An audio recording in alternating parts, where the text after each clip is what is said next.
जय हिंद दोस्तों, आज के इस क्लास में आप सभी का बहुत बहुत स्वागत है। तो दोस्तों, बिहार पुलिस सिपाही की परीक्षा के लिए आज हम लोग साइंस विज्ञान से मोस्ट इम्पॉर्टेंट प्रश्नों को कवर करेंगे। साथियों, आपके बिहार पुलिस के एग्जाम में सिर्फ साइंस से ही 35 से 40 क्वेश्चन पूछा जाता है। तो साथियों, ऐसे में ये साइंस का क्लास आपके लिए बहुत ही ज़्यादा महत्वपूर्ण होगा। तो आप लोग सेशन को बिना स्किप किए लास्ट तक पूरा ध्यानपूर्वक देखिएगा। तो चलिए इसी के साथ आज के इस क्लास को स्टार्ट करते हैं। और देखिए साथियों, जो भी चैनल पर पहली बार आए हैं आप लोग इस क्लास टाइमिंग को नोट कर लीजिए। ये बिहार पुलिस का क्लास टाइमिंग है। तो चलिए इसी के साथ आज के इस क्लास को स्टार्ट करते हैं। तो देखिए, पहला क्वेश्चन आपके सामने है। जल की छोटी बूंदों द्वारा प्रकाश के डैश से इंद्रधनुष बनती है। एग्जाम के लिए बहुत ही ज़्यादा महत्वपूर्ण क्वेश्चन है और ये क्वेश्चन ऑलरेडी बिहार पुलिस में पूछा हुआ क्वेश्चन है। चलिए क्वेश्चन नंबर 1 के लिए आप लोग आंसर लगाइए। जल की छोटी बूंदों द्वारा प्रकाश के डैश से इंद्रधनुष बनती है। तो यहाँ पर देखिए, कोई आंसर बताएंगे अपवर्तन, तो कोई आंसर बताएंगे पूर्ण आंतरिक परावर्तन। इसका जो एक्चुअल में आंसर होगा ये होगा अपवर्तन एवं पूर्ण आंतरिक परावर्तन दोनों के कारण इंद्रधनुष का निर्माण होता है। इस बात को ध्यान रखिएगा। तो अगर एग्जाम में क्वेश्चन आता है तो आपको आंसर क्या करना है, अपवर्तन एवं पूर्ण आंतरिक परावर्तन। आगे देखिए, एक आदमी 8 किलोमीटर पूर्व की ओर तथा फिर 6 किलोमीटर उत्तर की ओर चलता है तो उसके विस्थापन का परिमाण क्या है। ये क्वेश्चन भी पूछा हुआ क्वेश्चन है। चलिए आंसर बताइए इसका क्या होगा। तो इसके लिए सबसे पहले आपको दिशा का ज्ञान होना बहुत ही जरूरी है। उत्तर किधर होता है, दक्षिण किधर होता है, पूर्व पश्चिम किधर होता है।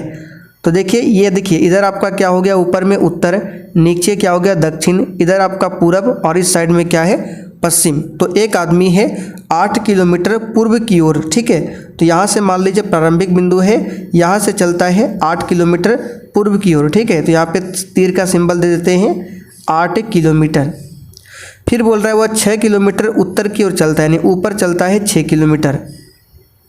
तो कुल दूरी नहीं बताना है, यहाँ पर बताना है उसके विस्थापन का परिणाम। तो जब भी विस्थापन निकालना हो, जहाँ पर प्रारंभिक बिंदु होता है और जहाँ पर अंतिम बिंदु हो, आपको सीधा मिला देना है और इसी लाइन का आपको वैल्यू निकालना है। यही आपका हो जाएगा विस्थापन। तो अगर आप लोग ध्यान से देखेंगे, यहाँ पे देखिए 90 डिग्री का एंगल बन रहा है। तो ये आपका हो गया समकोण त्रिभुज और ये क्या हो गया कर्ण, ठीक है। तो कर्ण का स्क्वायर बराबर क्या होता है, लंब का स्क्वायर जोड़ आधार का स्क्वायर। तो 36 हो जाएगा यहाँ पे और 8 का हो जाएगा 64। तो जोड़ेंगे कितना होगा 100 किलोमीटर हो जाएगा कर्ण का स्क्वायर, ठीक है। कर्ण का स्क्वायर, स्क्वायर हमको नहीं निकालना है, सिर्फ कर्ण निकालना है। तो स्क्वायर जब इधर आएगा तो क्या होगा √100, यानी कि 10 किलोमीटर इसका आंसर होगा। निम्नलिखित में से कौन सी घटना ध्वनि तरंगों द्वारा प्रदर्शित नहीं की जाती है। चलिए क्वेश्चन नंबर 3 के लिए आंसर लगाइए। और देखिए साथियों, जो भी डेली क्लास को नहीं करते हैं आप लोग डेली क्लास को अटेंड कीजिए, क्योंकि आपके एग्जाम में अब बहुत ज़्यादा दिनों का समय नहीं बचा हुआ है। तो साथियों, यहाँ पर इस क्वेश्चन का आंसर क्या होगा, ध्रुवण, ठीक है। कौन सी घटना ध्वनि तरंगों द्वारा प्रदर्शित नहीं की जाती है, तो ध्रुवण। और ध्वनि तरंगे जो है ये अनुदैर्घ्य तरंग का उदाहरण है। किस प्रकार का तरंग है, तो अनुदैर्घ्य तरंग का उदाहरण है ध्वनि, इस बात को ध्यान रखिएगा। और प्रकाश जो है अनुप्रस्थ तरंग का उदाहरण है। सागर जल में सबसे अधिक मात्रा में पाया जाने वाला पदार्थ कौन सा होता है।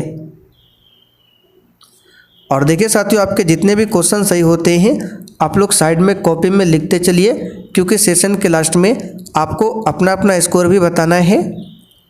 तो इसका आंसर अगर आपने बी दिया है तो बिल्कुल सही जवाब है साधारण लवण। प्रोड्यूसर गैस का रासायनिक रूप में निर्मित होता है, यानी कि इनमें से बताना है कौन सा प्रोड्यूसर गैस है। सही आंसर है CO+N2। ये क्या है, प्रोड्यूसर गैस है। अच्छा, CO+H2 क्या है, तो ये जल गैस है, यानी कि ये वाटर गैस का उदाहरण है CO+H2। शरीर का तापमान नियंत्रित करता है। चलिए 6 के लिए आंसर बताइए। और देखिए साथियों, जिन्होंने अभी तक सेशन को लाइक नहीं किया है आपसे रिक्वेस्ट है आप लोग सेशन को साथ में लाइक करते हुए चलिए।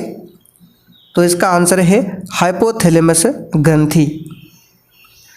एक ही प्रकार के परमाणुओं से मिलकर बना पदार्थ क्या कहलाता है? तो देखिए एक ही प्रकार के परमाणु है और इससे मिलकर जो पदार्थ बनता है वो तत्व कहलाता है। क्या कहलाता है? एलिमेंट यानी कि तत्व कहलाता है। दो या दो से अधिक शुद्ध पदार्थों को किसी भी अनुपात में मिला देने से क्या बनता है? यहाँ पर ध्यान देने वाली बात है, क्या बोला गया है? किसी भी अनुपात में। अगर दो या दो से अधिक शुद्ध पदार्थ को एक निश्चित अनुपात में मिलाते हैं तो वह यौगिक कहलाता है, लेकिन जब किसी भी अनुपात में मिला देते हैं तो वह मिक्सचर यानी कि मिश्रण कहलाता है। तो आंसर यहाँ पे क्या होगा? मिश्रण। निम्नलिखित में से कौन धातु होते हुए भी विद्युत का कुचालक है? एक अधातु में पूछा जाता है कि अधातु होते हुए भी विद्युत का सुचालक होता है, तो अधातु में है कौन सा? याद रखिएगा ग्रेफाइट, जो कि अधातु है लेकिन विद्युत का सुचालक है। तो यहाँ पर बताना है धातु होते हुए भी विद्युत का कुचालक कौन है, तो इसका आंसर हो जाएगा लेड यानी कि सीसा। कौन सा पदार्थ प्रकृति में तीन अवस्थाओं ठोस, द्रव एवं गैस में पाया जाता है?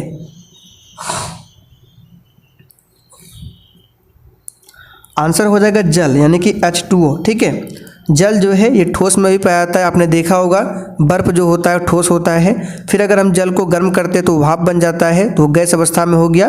और जल तो आपका लिक्विड में यानी द्रव में होता है। तो ठोस, द्रव, गैस में केवल यहाँ पर ऑप्शन के अकॉर्डिंग जल पाया जाता है।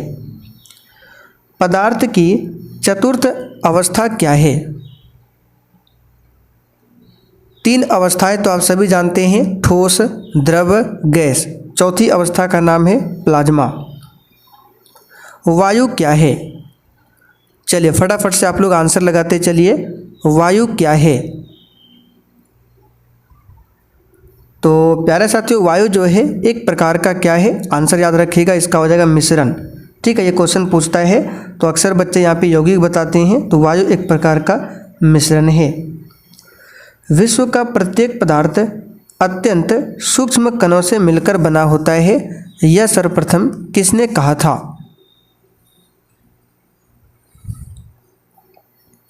तो साथियों सबसे पहले ये किसने कहा था?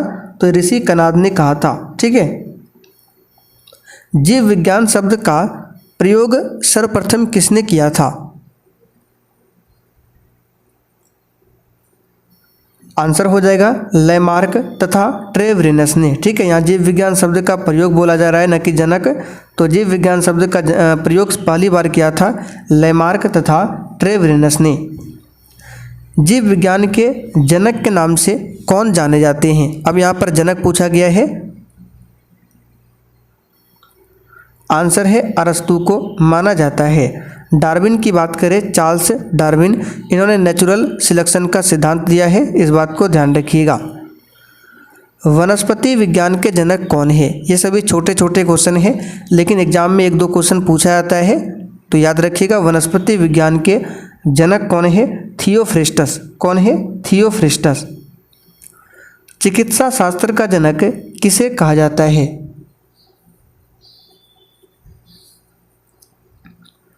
चलिए इसका आंसर हो जाएगा हिप्पोक्रेटस। ठीक है, सही कर लीजिए, हिप्पोक्रेटस को चिकित्सा शास्त्र का जनक कहते हैं। और क्वेश्चन नंबर 16 में था वनस्पति विज्ञान का जनक थियोफ्रिस्टस को बोला जाता है। चिकित्सा शास्त्र के विद्यार्थियों को किसकी शपथ दिलाई जाती है? आंसर क्या हो जाएगा? हिप्पोक्रेटस। ठीक है, डी ऑप्शन सही है। फाइकोलॉजी में किसका अध्ययन किया जाता है? तो साथियों फाइकोलॉजी में अध्ययन किया जाता है शैवाल का, और माइकोलॉजी में कवक का अध्ययन होता है। पुष्पों का अध्ययन क्या कहलाता है? चलिए 20 के लिए आंसर बताइए फटाफट से। पुष्पों का अध्ययन क्या कहलाता है? आंसर हो जाएगा एंथोलॉजी। निम्न में से किस एक का ईंधन मान अधिकतम होता है? सही जवाब है हाइड्रोजन का ईंधन मान जो है अधिकतम होता है। हाइड्रोजन के 3 समस्थानिक होते हैं, हमने आपको कई बार बताया है। रॉकेट को चलाने में प्रयुक्त ईंधन क्या कहलाते हैं? अच्छा, रॉकेट जो है किस पर काम करता है?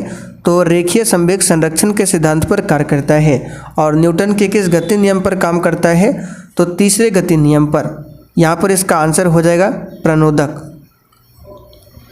जिस न्यूनतम ताप पर कोई पदार्थ जलना शुरू करता है उस पदार्थ को क्या कहते हैं?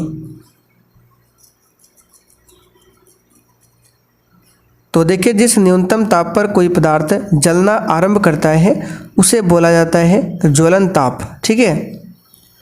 अग्निशमन में कौन सी गैस प्रयुक्त होती है, यानी आग बुझाने में किस गैस का इस्तेमाल होता है, ये आपको बताना है। तो आप सभी जानते हैं इसमें कार्बन डाइऑक्साइड यानी कि CO2 का इस्तेमाल होता है। तत्वों का सबसे पहले वर्गीकरण किसने किया था? तो साथियों, तत्वों का सबसे पहले वर्गीकरण किसने किया था? इसका आंसर होगा डोबरेनर ने। ठीक है। और ज्ञात अभी वर्तमान में कितने टोटल तत्व हैं? तो 118 तत्व है। तत्वों के वर्गीकरण से संबंधित जो अष्टक नियम है इसका प्रतिपादन किसने किया था? तो हमने आपको पहले भी बताया था, अष्टक नियम का प्रतिपादन किया था किसने? न्यूलैंड्स ने। ठीक है। तत्वों के भौतिक और रासायनिक गुण उनके परमाणु भारों के आवर्त फलन होते हैं, यह नियम किसने प्रतिपादित किया था? आंसर हो जाएगा मेंडलीव ने। किसने किया था? मेंडलीव ने। किस वैज्ञानिक ने सर्वप्रथम आवर्त सारणी का निर्माण किया था?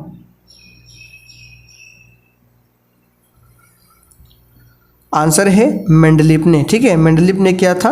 और आधुनिक आवर्त सारणी पूछे तो जो कि क्वेश्चन 29 में दिया है, आधुनिक आवर्त नियम का प्रतिपादन किसने किया था? और जो मॉडर्न पीरियोडिक टेबल है वो किस पर आधारित है? परमाणु संख्या पर आधारित है, ना कि परमाणु भार पर। फिलहाल इसका आंसर होगा मोस्टली। आधुनिक आवर्त सारणी में तत्वों के वर्गीकरण का आधार क्या है? तो मॉडर्न जो पीरियोडिक टेबल है इसमें तत्वों के वर्गीकरण का आधार है परमाणु संख्या। आवर्त सारणी के उदग्र स्तंभ को क्या कहते हैं? इस वाले लाइन को क्या बोला जाता है?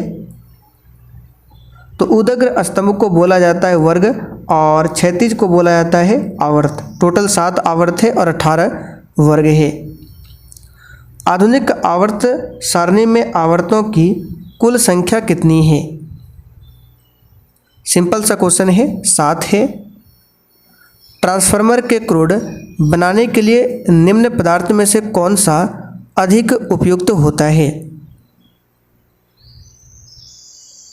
तो साथियों, ट्रांसफार्मर के क्रोड बनाने के लिए नर्म लोहा का इस्तेमाल होता है। तांबा शुष्क सेल है। सॉरी, यहाँ पे तांबा नहीं होगा, सिर्फ बताना है शुष्क सेल है। प्राथमिक सेल, द्वितीयक सेल, तृतीयक सेल या फिर इनमें से कोई नहीं। तो साथियों, शुष्क सेल जो है इसका आंसर क्या हो जाएगा? प्राथमिक सेल का उदाहरण है। एक सामान्य शुष्क सेल में किसका विद्युत अपघट्य होता है? आंसर हो जाएगा अमोनियम क्लोराइड का। ठीक है, ध्यान रखिएगा। लोहे की ऊपर चढ़ी जिंक की परत को क्या कहते हैं? इसे बोला जाता है गैल्वेनाइजेशन। ठीक है। एक सेल में जो ऊर्जा संग्रहित रहती है वह क्या है? तो एक सेल में जो ऊर्जा स्टोर होता है वह होता है रासायनिक ऊर्जा। निम्नलिखित में से किस विद्युत धारा के प्रवाह दिशा और मान नियत रहता है? तो किस धारा का प्रवाह दिशा और मान नियत होता है? आंसर होगा दिष्ट धारा का। प्रत्यावर्ती धारा में ऐसा नहीं होता है। मुक्त रूप से निलंबित चुंबकीय सुई किस दिशा में रहती है? तो देखिए स्वतंत्र रूप से अगर चुंबकीय सुई को हवा में लटकाया जाता है तो नॉर्थ की तरफ होता है। ठीक है, आंसर यहाँ पे क्या हो जाएगा इसका, तो इसका आंसर हो जाएगा डी ऑप्शन, उत्तर दक्षिण दिशा में। ठीक है, सुई जो हमेशा रहेगा उत्तर दक्षिण दिशा में, ना कि पूरब पश्चिम में।